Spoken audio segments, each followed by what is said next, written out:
সকাল বন্ধুরা, ভাই ও বোনেরা, বাবা ও জেঠুরা, আশা করি তোমরা সবাই ভালো আছো।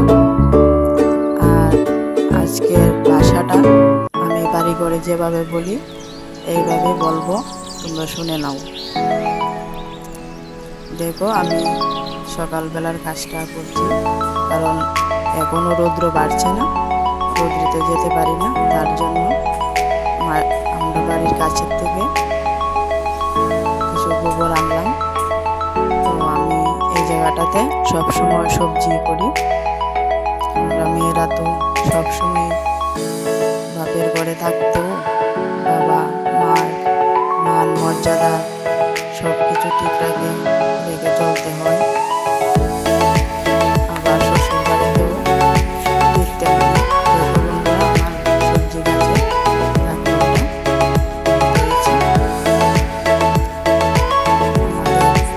মেয়েরা কষ্ট শেষ নেই, একদম কষ্ট। এখানে আমি একটা গর্ত করছি, তার মধ্যে গোবর দেবো, আর পাতা পচা সার যেটা এটা দেবো। তারপরে উপরে হালকা মাটি দিয়ে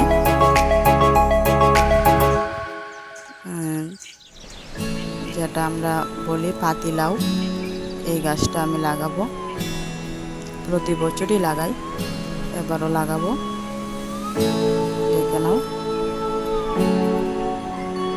আমরা গ্রামের মেয়েরা এইভাবে স্বামীর পেছনে কাটতে হয়।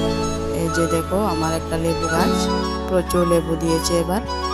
দেখে নাও, এই যে সবজি কচু, তোমরা কচু খাও কিনা বলো।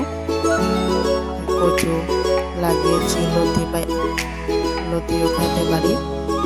পেঁপে গাছ দেখালাম। তারপর দেখো, গর্ততে গোবরটা দিয়ে দিলাম। এখন আমি এই কাজটা